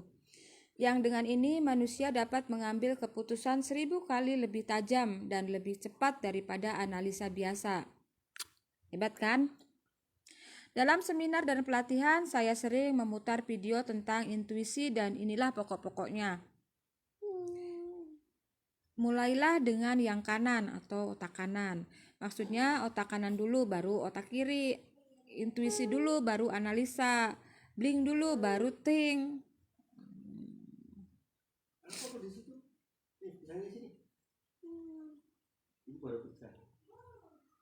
Seharusnya intuisi ini dapat berangkat dari 4 titik tolak, yaitu pertama, natural. Ini semacam bawaan lahir seseorang. Kemudian rasional. Ketika Anda mendalami suatu bidang terus-menerus, maka intuisi Anda akan sangat tajam dan cepat untuk bidang tersebut. Karena itulah seorang montir dapat menebak kerusakan sebuah mobil tanpa memeriksanya sama sekali. Kemudian Seorang bankir dapat menebak kesalahan dalam satu laporan keuangan tanpa memeriksanya sama sekali. Kemudian emosional. Ketika hubungan Anda sangat erat dengan seseorang, maka intuisi Anda terhadap orang tersebut akan sangat tajam dan cepat. Karena itulah seorang ibu dapat mengetahui anaknya sakit, padahal anaknya tinggal di luar kota dan tidak ada kabar sama sekali. Karena itulah seorang istri dapat mengetahui suaminya selingkuh, padahal tidak ada bukti dan tidak ada saksi sama sekali. Masih ingat soal buhul atau ikatan yang saya singgung dalam sepasang bidadari? Nah, seperti itu. Kemudian spiritual, ketika Anda mendekatkan diri terus-menerus dengan Yang Maha Kuasa, mudah-mudahan Dia akan membisiki Anda tentang sesuatu atau tentang seseorang. Bisa jadi itu tentang masa sekarang, bisa jadi itu tentang masa yang akan datang.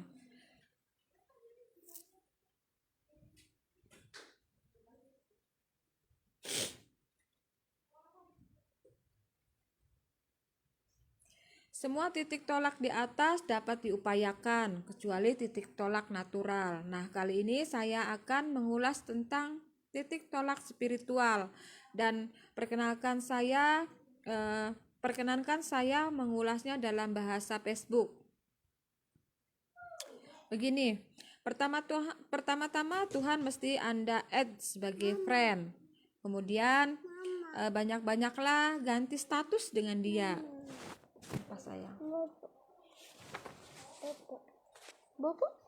Oh, sini, buku sini. Ibu bacain buku. Coba. Nah, Ibu bacain Rosmin buku yang bagus. Buku aku. Ya. Sampai mana ya? Udah sampai. Oke, dulu sini. Dah? Ini yang ditutup.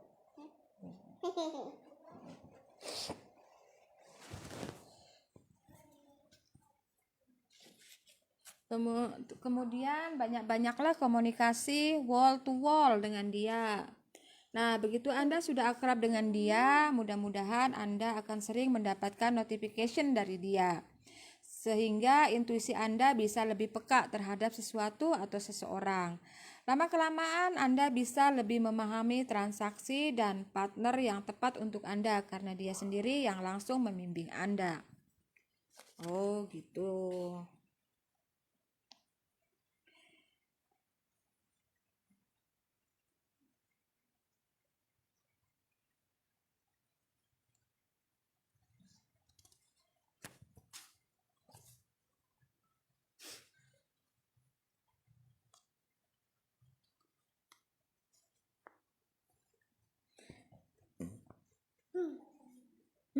Tutup dong.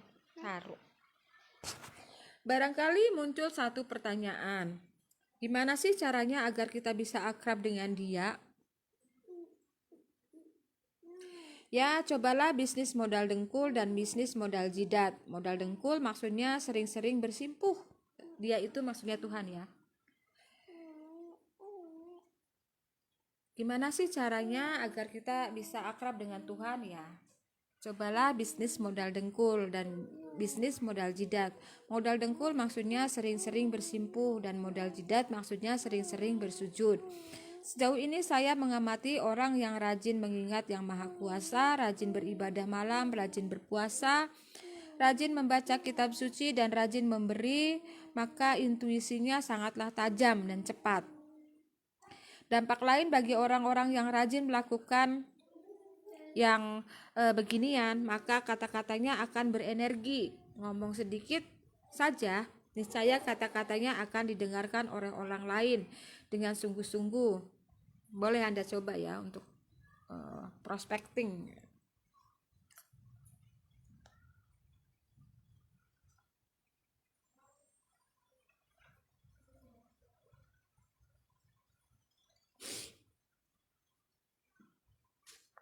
Dari awal bab Anda sudah tahu bahwa golongan kiri itu suka diatur-atur. Makanya cocok jadi bawahan. Kebalikannya, golongan kanan tidak suka diatur-atur, makanya cocoknya jadi atasan. Di awal bab, Anda juga sudah tahu bahwa atasan atau pimpinan itu lebih intuitif daripada bawahan atau pengikut. Ingatlah, ketika Anda mengalami ketumpahan data,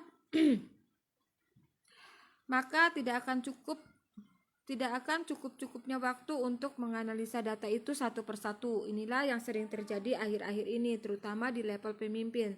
Sebaliknya, ketika Anda mengalami kekeringan data, lah apa yang mau dianalisa? Berhadapan dengan dua keadaan inilah, ketumpahan data dan kekeringan data, maka diperlukan intuisi. Oh, gitu maksudnya. Oke.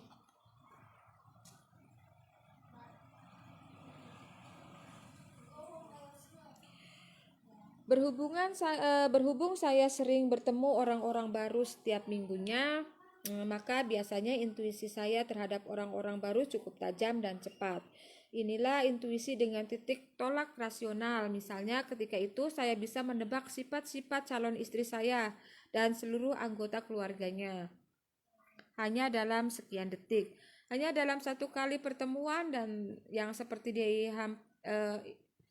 ini hampir selalu saya alami. Namun saya juga pernah hilap. Suatu waktu di Batam saya bertemu dengan seorang laki-laki yang tutur katanya sangat agamis. Saya rasa dia orang baik, bisa dipercaya. Kami pun membuat suatu kesepakatan. Suatu hari ketika bisnis pribadinya kocar-kacir, ia kembali ke Bandung dan berbuat sesuatu yang merugikan bisnis saya, alias mangkir. Terus saya ajak dia bicara baik-baik. Kemudian saya bilang, Edi, kamu tahu kan tindakan kamu itu merugikan bisnis saya. Langsung saja ia menjawab dengan kasar, dalam bisnis rugi itu sudah biasa. Hilang sudah tutur katanya yang agamis. Kabar terakhir saya dengar, orang-orang sangat menyesal setelah berurusan dengannya. Ternyata intuisi saya telah meleset. Orang ini memang tidak bisa dipercaya, jadi amatlah penting untuk terus-menerus mengasah intuisi.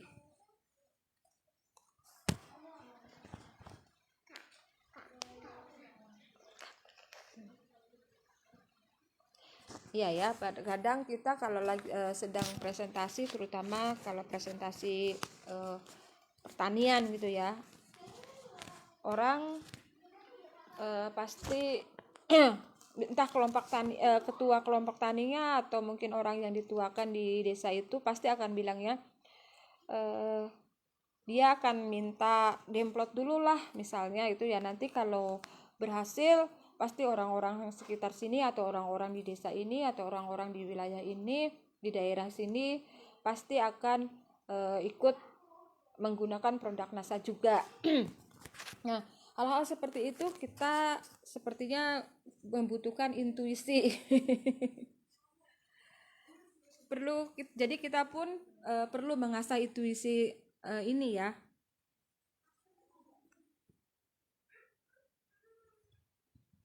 Untuk ini mengkanter orang-orang yang seperti itu, yang selalu bilangnya nanti kalau bagus pasti orang-orang sini juga akan pakai NASA. Nanti kalau begini begitu pasti akan NASA akan di sini akan berjaya, seperti itu ya. Dan biasanya dan rata-rata justru orang yang berkata seperti itu nasanya malah tidak berkembang di situ, di daerah situ. Dan kalaupun hasilnya bagus, nggak ada orang yang mau bilang kalau bagusnya itu karena produk NASA. Biasanya sih seperti itu. Jadi Bapak Ibu jangan percaya 100% kalau misalnya Bapak Ibu presentasi terutama pertanian kemudian dimintai demplot produk gitu ya, atau dimintai produk dulu gratis untuk diuji cobakan. Harus selektif, harus lihat-lihat dulu. Dan biasanya dia berkata nanti kalau bagus pasti orang-orang sini akan menggunakan NASA semua, pasti akan ngikut NASA semua. Nah itu kita harus selektif, kita harus bisa mengasah intuisi seperti ini nih kayaknya.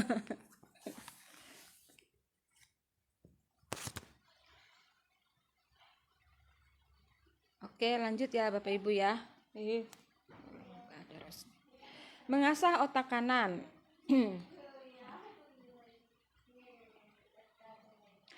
Di suatu kota sebagai pembicara saya pernah terlambat hadir selama 6 jam. Ya gara-gara molornya jadwal pesawat terbang. Nah, Anda mau tahu jam berapa acara dimulai? Percaya atau tidak, acara baru dimulai pukul 23.30 waktu Indonesia Barat atau setengah 12 malam ya. Hampir jam 12 malam dan Anda mau tahu jam berapa acara selesai? Pukul 2.30, hampir jam 3 pagi. Bukan main, sedikit banyak topik seminar lah yang membuat peserta mau menunggu. Apa sih topiknya? Ya apalagi kalau bukan tentang otak kanan.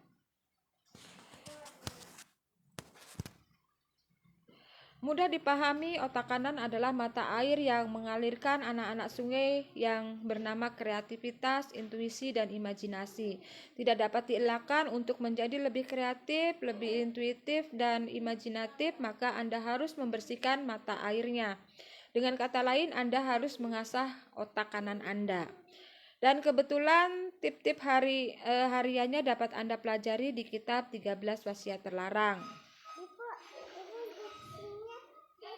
Ya, tidak harus beli, Anda boleh pinjam dari teman katanya. Tapi Anda lebih baiknya kalau Anda beli ya. Jadi membacanya bisa berulang-ulang kali, bisa diulang-ulang karena kalau menurut saya sih membaca satu kali itu rasanya membaca satu kali itu tidak cukup, tidak masuk gitu ya. Kecuali kalau Anda orang yang cerdas, jenius, itu membaca satu kali saja, bahkan hanya mendengar saja Anda sudah bisa, sudah luar biasa. Apa sayang?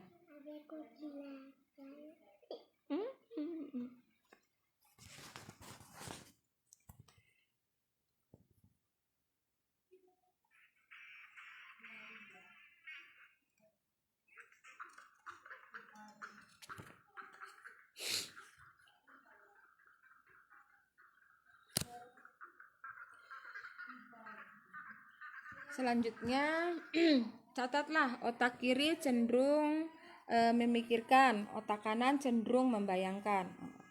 Otak kiri cenderung memikirkan, otak kanan itu cenderung membayangkan. Nah, ketika Anda membayangkan suatu berulang-ulang, maka itu akan masuk ke otak bawah sadar Anda. Dapat dikatakan otak kanan adalah gerbangnya otak bawah sadar.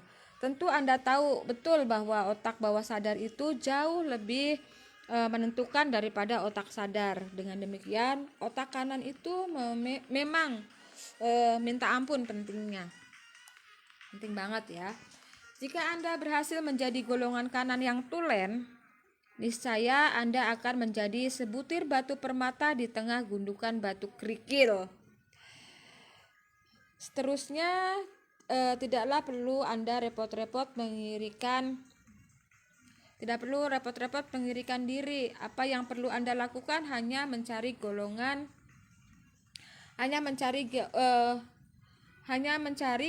kiri, dan itu tidak susah untuk melengkapi Anda. Namun begitu Anda tak ada gading yang tak retak, termasuk Gading Martin.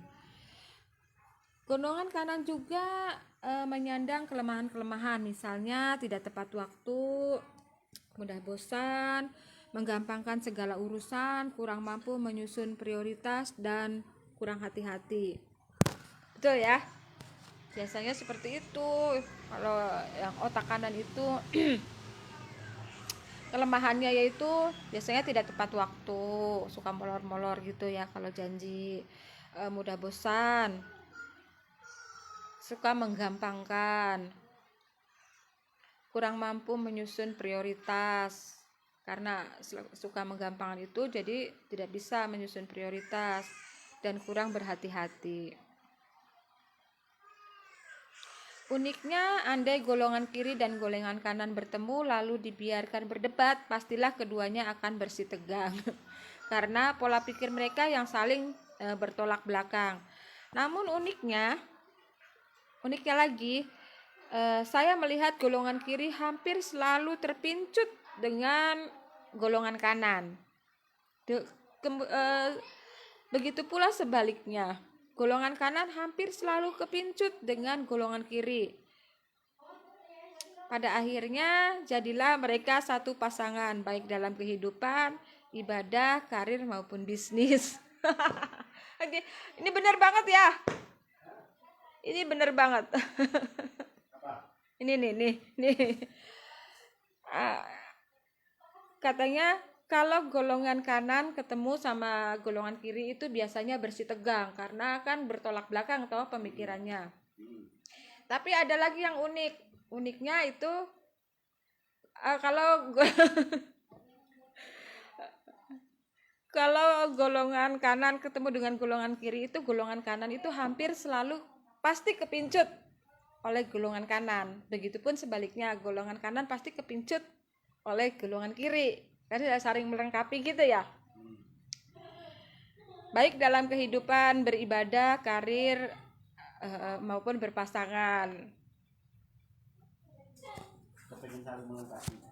Pasti melengkapi. Jadi kayak tulisanku yang panasan itu loh. Kalau istrinya panasan itu pasti suaminya yang itu.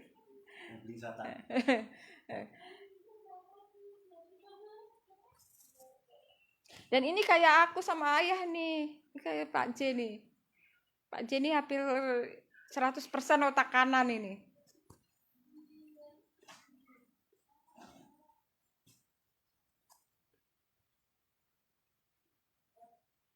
Dan aku otak kiri.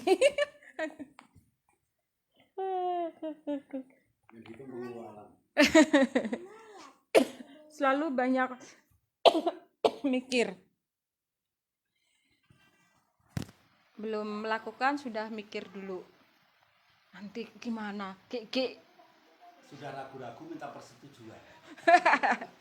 Boros.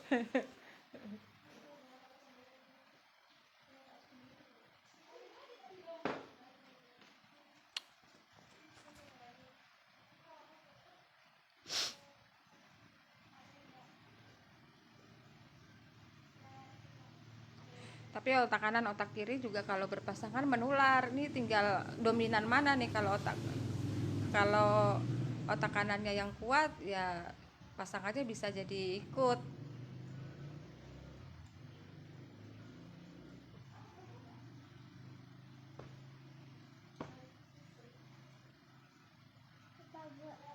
Apa saya?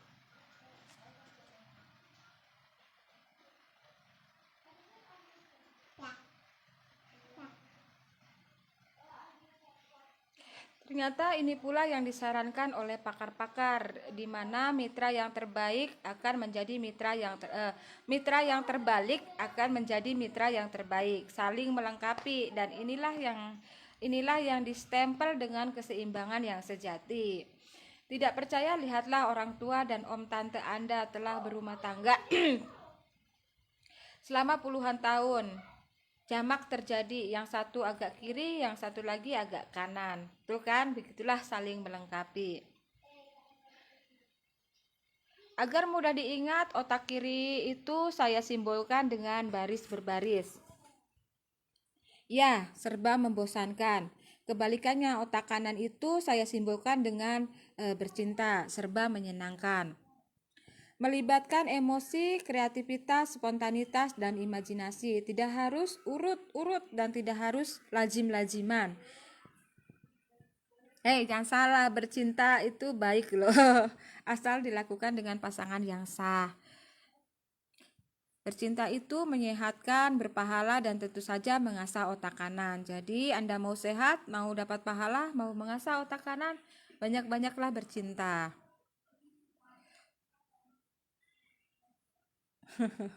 Begitu.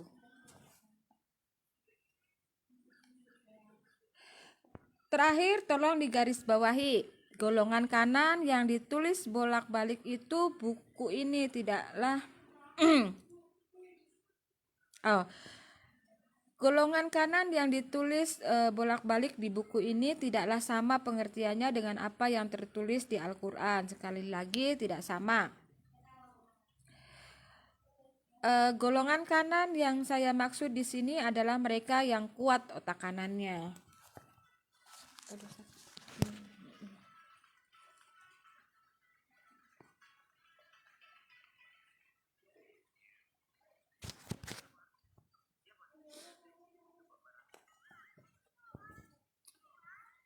Sudah jam 22, jam 11.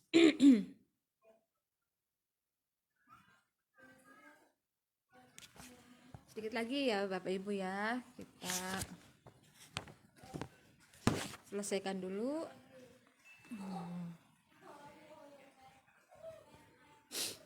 Menebar ilmu otak kanan. Di sepanjang buku ini, baik di bab sebelumnya, di bab ini maupun di bab berikutnya, Anda terus-menerus dijejali dengan cara-cara yang tidak masuk akal.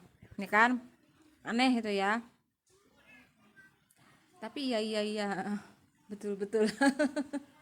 Kalau otak kiri yang baca ini, Cocok-cocokan sendiri.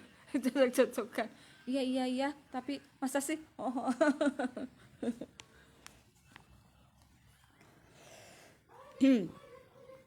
Katakanlah sembuh dari penyakit, selamat dari musibah, memulai usaha, meningkatkan omset, meningkatkan karir, meningkatkan pengaruh, mengubah diri, membedakan diri, mengambil keputusan, memenangkan persaingan, belajar beribadah, umroh, bersedekah, dan menikah.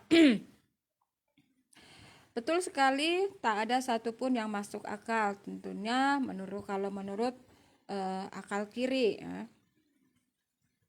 Mungkin inilah satu-satunya buku yang membuat Anda tersenyum, tertawa, menangis, bersemangat, berteriak, sekaligus bersedekah.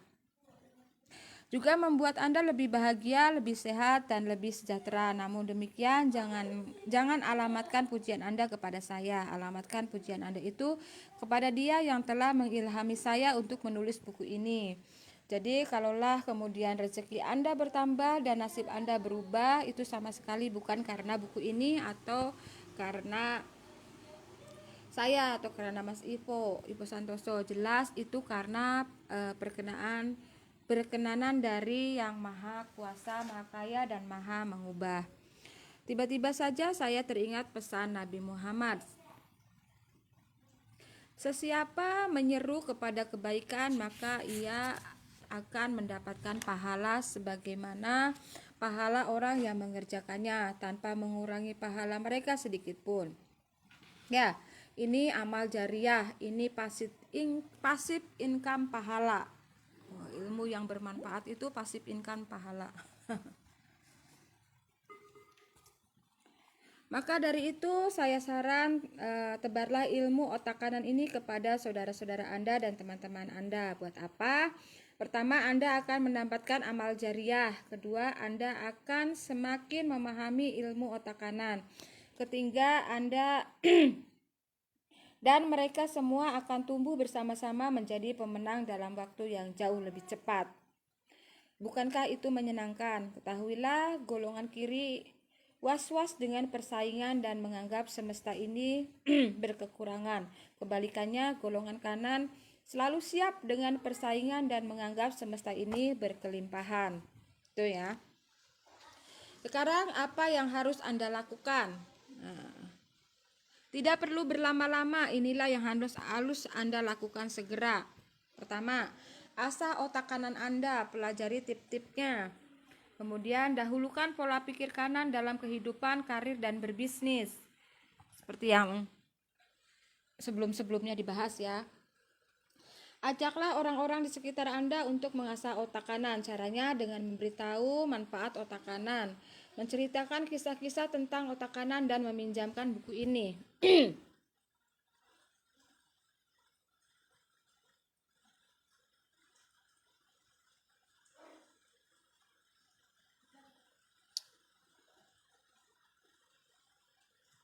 Kepada sahabat-sahabat Anda yang berada di kota lain, kirimkanlah SMS, mintalah mereka mencari buku ini karena seorang pemenang selalu mendorong sahabat-sahabatnya untuk berpikir sahabat-sahabatnya untuk lebih sukses. Bergabunglah di fanpage Facebook Asu. Begitulah Bapak Ibu. Nah, yang terakhir nih bagus nih. Beranikan diri untuk mencoba hal-hal yang baru, apa saja, asalkan tidak bertentangan dengan hukum dan agama.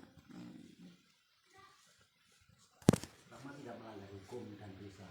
Aja. Aduh, duh.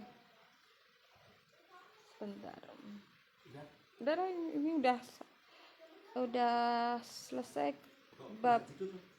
Sebentar, ini sakit sekali telinganya.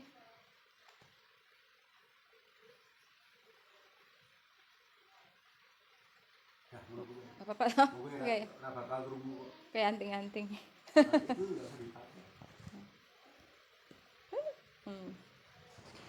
Oke, Bapak Ibu, sekian dulu. Ini sudah keajaiban ketiga ya. Besok kita masuk ke keajaiban keempat.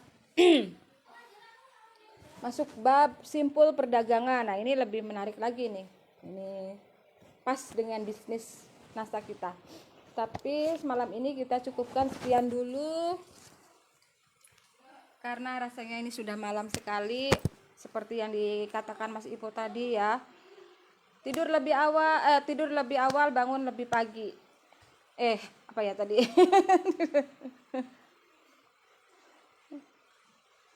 Seperti itulah ya Bapak Ibu ya. Jadi cukup sekian dulu membacanya. Minggu depan insya Allah kita lanjutkan kembali ke bab keajaiban yang keempat, judulnya yaitu simpul perdagangan.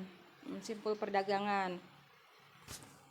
Sekian dulu dari saya. Terima kasih atas waktunya. Terima kasih sudah bergabung ikuti grup ini. Terima kasih atas komentar-komentarnya, luar biasa. Minggu depan kita ketemu lagi insya Allah ya. Sekian dari saya, terima kasih. Selamat malam, selamat beristirahat. Semangat pagi. Waalaikumsalam warahmatullahi wabarakatuh. Nah.